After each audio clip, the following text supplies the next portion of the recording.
ఈరోజు టాపిక్ ఏంటి అని అంటే ఒక ప్రేమ పెళ్లి గురించి చెప్పుకుందాం. సాధారణంగా ప్రేమ పెళ్ళిళ్ళు జరుగుతూ ఉంటే సినిమాలో సీన్లుగా కొట్టుకోవడాలు, ఇష్టం లేకపోవడాలు, లేదంటే ఇంట్లోంచి ఆడపిల్లలు వెళ్ళిపోవడం, ఎక్కడో చోట పెళ్ళిళ్ళు చేసుకుని అబ్బాయి ఇంటికి వెళ్ళిపోవడం, ఇలాంటివన్నీ చూస్తూ ఉన్నాం. అయితే ఒక అమ్మాయి ఒక అబ్బాయి సాఫ్ట్వేర్లుగా ఉద్యోగాలు చేసుకుంటున్నారు. వాళ్ళిద్దరికీ ఒక 2.5 సంవత్సరాలుగా పరిచయం ఉంది. ప్రేమించుకున్న తర్వాత క్యాస్ట్ పరంగా చూస్తే ఇద్దరు ఇంచుమించు ఒకటే బీసీ క్యాస్ట్లోనే ఉన్నారు. క్యాస్ట్కి ఏం పెద్దగా ఇబ్బంది పడాల్సిన అంత అవసరం ఏమీ లేదు. అయితే ఇంట్లో పెద్దవాళ్ళు ఒప్పుకుంటారులే, అప్పుడు చెప్పే చేసుకుందాం అన్న ఆలోచనలో ఉన్నారు. అయిన తర్వాత ఈ అమ్మాయి వాళ్ళ ఇంట్లో 2 అక్క చెల్లెళ్ళు, ఒక తమ్ముడు బాగా చిన్నవాడు. అయితే అక్క ఉద్యోగం చేసుకుంటూ అబ్బాయిని ప్రేమించింది. చెల్లెలేమో ఎంఎస్ చేయడానికి అమెరికాకు వెళ్ళింది. ఆ అమ్మాయి అమెరికాలో ఉంది. అమ్మాయి వాళ్ళ తండ్రి రియల్ ఎస్టేట్ చేస్తూ ఉంటారు. ఇంకా డబ్బు విషయానికి చూస్తే బాగా ఉన్నవాళ్ళు, మామూలుగా కాదు, అసలు చాలా కోటీశ్వర్లే. అయితే ఈ అమ్మాయి ప్రేమించిన అబ్బాయి మాత్రం మామూలు సామాన్యంగా మిడిల్ క్లాస్ వాళ్ళు. ఏదో ఒక అపార్ట్మెంట్లో ఉంటారు, సొంత ఇల్లు అదొకటే ఉంది, పెద్దగా ఆస్తులు అయితే ఏమీ లేవు. అయితే వాళ్ళ స్థాయి ప్రకారం చూసుకుంటే ఈ అబ్బాయి సరిపోడు, తక్కువే. ప్రేమ గుడ్డిది అని అంటారు కదా, ఇంక ఇలాంటి ఆస్తుల విషయాలు, కులాల విషయాలు, ఇంట్లో ఒప్పుకుంటారా లేదా, ఇలాంటివి ఏమి కూడా ఈ పిల్లలు పట్టించుకోరు. ముందు ప్రేమించేసుకుంటారు. అయిన తర్వాత 2.5 సంవత్సరాల నుంచి సాగుతూ ఉంటే 1 సంవత్సరం నుండి ఇంట్లో చెప్పింది ఆ అమ్మాయి. ఈ అబ్బాయి వాళ్ళ ఇంట్లో చెప్పేసరికి వాళ్ళందరూ ఓకే అన్నారు. ఎందుకంటే ఈ అమ్మాయి కోటీశ్వరాల అమ్మాయి, వాళ్ళకి పెద్దగా పట్టింపులు ఏమీ లేవు. క్యాస్ట్ పరంగా కూడా ఒకటే అయింది. ఇంకా ఈ అబ్బాయి వాళ్ళ ఇంట్లో ఆ అబ్బాయికి ఫుల్ సపోర్ట్ ఇచ్చారు. కానీ ఏం కండిషన్ పెట్టారంటే వాళ్ళ ఇంట్లో ఒప్పుకుంటేనే చేసుకోండి, అందరూ పెద్దవాళ్ళని దగ్గరుండి పెళ్లి చేస్తాము, అలా అయితేనే చేసుకోండి, అంతేగాని వాళ్ళ ఇంట్లో ఒప్పుకోలేదని అమ్మాయిని తీసుకొచ్చేసేయడం, ఎక్కడో ఎవరికి తెలియకుండా పెళ్లి చేసుకొని భయంగా బతకడం, అసలు ఇలాంటి సీన్లే వద్దు. ఒప్పుకుంటేనే పెళ్ళి, లేదంటే వదిలేయడమే. అలా ఇష్టమైతేనే ఉండని చెప్పేసి ఈ అబ్బాయికి కూడా వాళ్ళ ఇంట్లో వాళ్ళు వార్నింగ్ ఇచ్చారు. అది కూడా నిజంగా మంచి విషయం అనే చెప్పాలి. తల్లిదండ్రులు ఎవరైనా కూడా అబ్బాయి తల్లిదండ్రులు ఇలా కూడా ఆలోచించాలి. అయితే ఆ అమ్మాయి కూడా వాళ్ళ ఇంట్లో చెప్పింది, నేను ఇలా పలానా అబ్బాయిని ప్రేమిస్తున్నాను అనేసరికి వాళ్ళు ఆస్తుల పరంగా తేడాలు ఉన్నాయి. మనకంటే చాలా తక్కువ స్థాయిలో ఉన్నారు, అలాంటి వాడికి ఆడపిల్లని ఇవ్వడం ఏంటని ఏ తల్లిదండ్రులైనా ఆలోచిస్తారు కదా. ఇప్పుడు ఆయన కోటీశ్వర్లు బాగా సంపాదించారు, ఇప్పుడు వాళ్ళ తగ్గ స్థాయిలోనే చెయ్యాలనుకుంటారు, ఇంకా ఎక్కువ స్థాయిలో ఉన్న వాళ్ళకే చెయ్యాలనుకుంటారు. అయ్యేసరికి ఇంట్లో ఒప్పుకోలేదు. ఆ తండ్రి వాళ్ళ తమ్ముళ్ళు ఉంటారు కదా, బాబాయిలు ఉంటారు కదా, వాళ్ళు కూడా బంధువులు వచ్చి చెప్పారు ఈ అమ్మాయికి, వద్దు, మన స్థాయికి తగ్గ వాళ్ళు కాదు, నీకు ఇంకా ఇంత మంచి సంబంధం చేస్తావు, నువ్వు అలాంటి వాడిని ఎందుకు ప్రేమించడం అని ఇంట్లో ఫైటింగ్లు జరిగాయి. సినిమాలో సీన్ లాగానే చాలా పెద్ద గొడవలు కూడా జరిగాయి. అయితే ఈ అమ్మాయి చెప్పింది, చేసుకుంటే నేను ఆ అబ్బాయిని చేసుకుంటా, లేదు అని అంటే నేను అసలు పెళ్ళే చేసుకోను, ఇంట్లోంచి వెళ్ళిపోవడాలు, లేచిపోవడాలు, దొంగ పెళ్ళిళ్ళు చేసుకోవడాలు, ఇలాంటివి నేను అస్సలు చేయను, మీరు దగ్గరుండి ఎప్పుడు పెళ్లి చేస్తే అప్పటి వరకు అలాగే ఎదురు చూస్తాను, నేను లేదంటే ఇంక వేరే వాళ్ళని నేను పెళ్లి చేసుకొని ఇలాగే ఉంటానని ఖచ్చితంగా చెప్పేసింది. చూడండి అమ్మాయి ఎంత గొప్పగా ఒప్పించుకుందో తల్లిదండ్రులు. అదే మామూలుగా వేరే పిల్లలు అనుకోండి, ఇంట్లో ఒప్పుకోవట్లేదు కదా అని లేచి వెళ్ళిపోవడానికి ట్రై చేస్తారు. అన్నందుకు మీరే దగ్గరుండి నా పెళ్లి చేయాలి, అలా అయితేనే నేను పెళ్లి చేసుకుంటాను, అది కూడా ఆ అబ్బాయితో అయితేనే చేసుకుంటాను అని కండిషన్ పెట్టేసరికి ఈ గొడవ సంవత్సరం పైనుండి అలా జరుగుతూనే ఉన్నాయి. ఇంట్లో గొడవలన్నీ జరుగుతూనే ఉన్నాయి. తల్లిదండ్రులు ఏం ఆలోచిస్తారండి, ఇప్పుడు వెనకాల ఇంకో అమ్మాయింది, ఆ అమ్మాయికి చెయ్యాలని అంటే ముందు ఈ అమ్మాయికి అవ్వాలి కదా. మరి ఈ అమ్మాయి వాడికి ఇచ్చి చెయ్యకపోతే నేను ఇంకా అసలు పెళ్ళే చేసుకోనంటే ఇంకేం చేస్తారు చెప్పండి, తలకాయ పట్టుకోవడం తప్ప. ఇంకా అలా గొడవలు జరిగే ఈ అమ్మాయి ఎక్కడా కూడా తగ్గట్లేదు. చేస్తే చెయ్యండి ఆ అబ్బాయితో, లేదంటే ఇంకా పెళ్లి గొడవ ఎత్తకండి, నాకు నేను ఇలాగే ఉద్యోగం చేసుకుంటూ ఉంటాను అని చెప్పేసింది. అలా చాలా రోజులు గడిచింది. ఇంకొక వయసు వచ్చాక పిల్లలకి ఎలాగైనా పెళ్ళిళ్ళు చేయాలి. ఇంకా వాళ్ళు వీళ్ళు స్నేహితులు అందరూ తల్లిదండ్రులకి చెప్పినట్టున్నారు, ఈ కాలం పిల్లలు అసలే సరిగ్గా లేరు, రేపే వద్దు అని అంటే ఏమన్నా చేసుకున్నారంటే మళ్ళీ ఇదొక బాధ, ఎందుకు అమ్మాయి ఇష్ట ప్రకారం అమ్మాయికి చేసేయని ఎవరో ఒకరు చెప్తారు కదా కుటుంబ సభ్యులు అన్నాక, అలా చెప్పినట్టున్నారు. ఇంకా తల్లిదండ్రులు ఆఖరికి ఓకే అన్నారు. ఇంకా అసలైన విషయం ఏంటంటే చెల్లి విషయానికి వస్తే చెల్లికి అస్సలు ఇష్టం లేదు ఈ పెళ్ళి.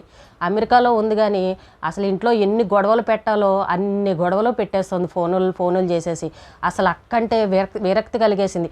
వాడిని నువ్వు పెళ్లి చేసుకోవడం ఏంటి, వాడు మన స్థాయికి తగ్గవాడు కాదు, వాడు అసలు నాకు నచ్చలేదు, వాడు నల్లగా ఉన్నాడు, వాడు అందంగానే లేడు, నువ్వు వాడిని ప్రేమించడం ఏంటి, వాడిని పెళ్లి చేసుకోవడం ఏంటి, మన పరువేం కావాలి, మన ఇదేం కావాలని తల్లిదండ్రుల కంటే కూడా చెల్లెలు పెద్ద గొడవలు చేసేసిందంటే ఇంట్లోనూ, అసలు మామూలుగా లేదనమాట. ఇంక అక్క చెల్లెళ్ళ మధ్య ఇద్దరికీ గొడవలు వచ్చాయి. ఆ అబ్బాయి ఫోన్ నెంబర్ తీసుకోవడం, ఆ అబ్బాయిని ఇష్టం వచ్చినట్టు తిట్టేసిందంట 2-3 సార్లు. నువ్వు మా అక్క వెనకాల ఎందుకు పడుతున్నావు, మా అక్కను ప్రేమించాల్సిన అవసరం, మా అక్కను వదిలేయి, మేము చెయ్యం, మా ఇంట్లో ఎవరికి మా మమ్మీ డాడీకి ఇష్టం లేదు, నువ్వేంటి మా వెనకాల పడుతున్నావు అని ఇలాగ అబ్బాయిని ఇష్టం వచ్చినట్టు చాలాసార్లు తిట్టేసిందంట. అసలు ఈ పెళ్ళికి పెద్ద శత్రువు ఎవరు అని అంటే చెల్లెలు. అసలు అక్క చెల్లెలు 25 ఏళ్ళకి ఈ రకంగా పగలు పెంచుకుంటే రేపు పెద్ద అయిన తర్వాత అసలు ఇంకేం కలిసి ఉంటారు చెప్పండి. అక్క చేసుకుంటుంది, ఎలాగో తల్లిదండ్రులను ఒప్పించుకుంది, పెళ్లి చేసుకుంటుంది, అక్కతో సరిగ్గా ఉండొచ్చుగా. ఇప్పుడు ఆ అమ్మాయి సంసారం ఆ అమ్మాయిది, ఈ అమ్మాయి సంసారం ఈ అమ్మాయిది. అసలు అంత ఫోనులు చేసి తిట్టేసి అక్క మీద పగ పెంచుకోవాల్సిన అవసరం ఏంటి చెప్పండి. ఈ తల్లిదండ్రులు మొత్తానికి ఎలాగైతే ఒప్పించుకున్న తర్వాత ఇంక ఇష్ట ప్రకారమే సింపుల్గా పెళ్లి చేసేస్తాము, ఇంకా నీ పాటలేవో నువ్వు పాడు, పెళ్లి చేయలేదు ఇలా చేశారని ఆ మచ్చం మాకెందుకు అని చెప్పేసి ఆ అమ్మాయి ఓపిక సహనాన్ని పరీక్షించి చివరికి తల్లిదండ్రులు అయితే ఆ అమ్మాయి పెళ్ళికి ఒప్పుకున్నారు. అంటే వాళ్ళు ఏమని చెప్పారు అని అంటే, నేను పెళ్ళి సింపుల్గానే చేస్తాను, పెద్ద గ్రాండ్గా అయితే ఏమీ చెయ్యం, రిసెప్షన్లు ఇలాంటి వాటికి మేము ఎవరం రాము, ఆ అబ్బాయి వాళ్ళ ఇంటి దగ్గర ఏం చేసుకుంటే చేసుకోమని, లేదంటే మొత్తం అంతా కలిపి ఒక్క దగ్గరే పెట్టేమాను, ఇంకా మళ్ళీ మేము వస్తామని ఇలాంటివి ఏమీ పెట్టుకోవద్దు, ఎవరికి ఇష్టం లేనప్పుడు ఎందుకు ఇవి ఇంకా పెంచుకోవడం అని చెప్పేసి ఇంకా తల్లిదండ్రులు చెప్పినట్టున్నారు. ఇంకా వాళ్ళు ఏం చేశారంటే పెళ్ళి సింపుల్గా చేశారు. ఒక కళ్యాణ మండపంలో ఒక 200 మందిని పిలిచి సింపుల్గా చేసేసుకున్నారు. ఇంకా ఎంగేజ్మెంట్లు ఇవి అవి ఏం పెట్టుకోలేదు. ఎందుకంటే వాళ్ళకు కొంచెం కోపంగా ఉన్నారు. ఓ పక్క చెల్లెలు అక్కడ నుండి ఎక్కిచ్చేస్తుంది, డైరెక్షన్లు ఇచ్చేస్తుంది అన్నిటికీ. ఇంకా వాళ్ళు తల్లిదండ్రులు కూడా ఎందుకులే దీన్ని ఇంకా పెద్ద గొడవ చేసుకోవడం అని అనుకున్నారో, లేకపోతే ఇంకా వాళ్ళకి మనసులో ఏంటంటే ఈ స్థాయి అబ్బాయికి ఇచ్చి చేయడం ఏంటని ఒక ఫీలింగ్ అయితే ఉంది. పైగా ఒక పెద్ద వీళ్ళని ఏంటంటే వీళ్ళకి ఒక నానమ్మ కూడా ఉంది, ఒక పెద్ద ఆవిడ, ముసలావిడి. ఆవిడకైతే అస్సలు ఇష్టం లేదు. కాకపోతే ఏంటంటే 4-5 సార్లు చెప్పింది, ఇంక ఈ పిల్లలు వినట్లేదని కోపంగా భీష్మించు కూర్చుంది, ఏమీ మాట్లాడకుండా. చివరికి తల్లిదండ్రి ఒప్పుకొని చేశారు ఈ పెళ్ళి. చివరి కథ సుఖాంతం ఏంటంటే వీళ్ళ పెళ్ళి అయితే అయ్యింది. ఇంకా అమ్మాయిని వాళ్ళ అత్తగారింటికి అమ్మాయిని పంపించేశారు. అందరూ సైలెంట్ అయ్యారు. పెళ్లి జరుగుతున్నప్పుడు అక్కతో మాట్లాడడం కానీ, అక్కతో వీడియో కాల్ చేసి మాట్లాడడం కానీ, అసలే చెల్లెలు సంవత్సరం నుండి మాట్లాడట్లే. ఎంఎస్ చేయడానికి అమెరికా వెళ్ళింది కదా, ఈ పెళ్లి టాపిక్ వచ్చినప్పటి నుంచి సంవత్సరం నుండి మాట్లాడట్లా. పైగా ఈ అబ్బాయితో ఎప్పుడైతే తిట్టిందో అప్పటి నుంచి ఈ అమ్మాయి అక్క చెల్లెలు ఇద్దరు కూడా మాట్లాడుకోవడం మానేశారు. నువ్వు ఎందుకు తిట్టావని చెల్లెల మీద గొడవ వేసుకుంది, బావని నువ్వు ఎందుకు తిట్టాలని అన్నట్టు. ఇంకా వాళ్ళు అసలు ఇంకా అక్క చెల్లెలు మాటలు లేవు, చూపులు లేవు, ఏమీ లేవు. ఇప్పుడు పెళ్లి జరిగిందంటే ఇంక పెళ్ళికి కూడా అమ్మాయి రాలేదు. అమెరికా నుంచి రావాలంటే అయ్యే పని కాదు కదా. నిజంగా చెప్పాలంటే వాళ్ళ స్థాయికి అయితే గ్రాండ్గా ఒక 1000-1500 మందిని పిలిచి గ్రాండ్గా చెయ్యాలి. కానీ ఇప్పుడు అలా చేయకుండా సింపుల్గా చేసి పెళ్లి చేసి ఆ అమ్మాయిని వాళ్ళ అత్తగారింటికి అయితే పంపించారు. ఈ అమ్మాయి సాధించిన విషయం ఏంటంటే ఎక్కడా ఇంట్లోంచి వెళ్ళిపోకుండా తల్లిదండ్రులను ఒప్పించుకుని, అలాగే ఈ అబ్బాయి కూడా ఆ అమ్మాయి తల్లిదండ్రులు ఒప్పుకోకపోతే లేపుకొచ్చేసి ఇంట్లో పెట్టుకోవడం కానీ అలాంటివి ఏమీ చేయకుండా ఈ తల్లిదండ్రులు ఆ తల్లిదండ్రులు ఇద్దరు కూడా కలిసి దగ్గరుండి పెళ్లి చేశారు. అలా చేసుకోవాలి. అలా చేసుకుంటే కనుక ఏ గొడవలు రావు. ఇప్పుడు ఇక్కడ ముఖ్యమైన పెద్ద శత్రువు విలను ఎవరనంటే చెల్లెలకి అస్సలు నచ్చలేదు. ఇంకా జీవితంలో మరి అక్క చెల్లెలు ఎప్పటికి మాట్లాడుకుంటారో తెలియదు, కానీ ఇప్పుడైతే కోపాలు వచ్చేసాయి. అంటే అలా ఉన్నాయన్నమాట. చిన్న వయసులోనే అక్క చెల్లెళ్ళ మధ్య ప్రేమలు అనేవి ఈ రకంగా అయిపోయాయి. నిజంగా చెప్పాలంటే ఆ అమ్మాయి పెళ్లి చేసుకుంటే చెల్లెలకి ఏమి నష్టం వచ్చిందండి? ఇష్టమైంది, ఇంకా తన సంసారం తందాన్ని ఊరుకోవాలి కదా. మరి అంత పగపట్టింది ఆ అమ్మాయి.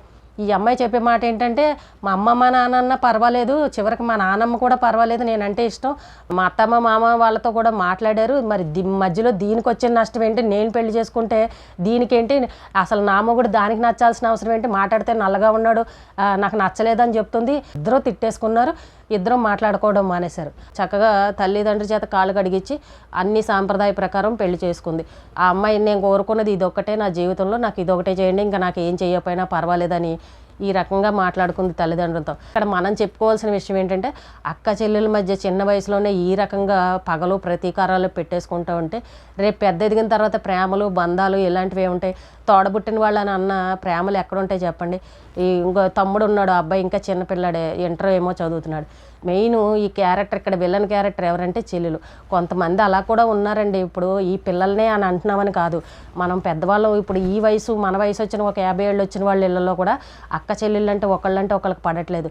ఇప్పుడు ఈ అమ్మాయి మొదట్లోనే చూపించింది, ప్రేమ పెళ్ళి అనగానే నాకు అబ్బాయి నచ్చలేదని చూపించింది. కానీ ఇప్పుడు మామూలు సాధారణంగా అక్క చెల్లెళ్ళు చూడండి, అందరి కుటుంబాల్లో ఒకరంటే ఒకరికి పడట్లేదు.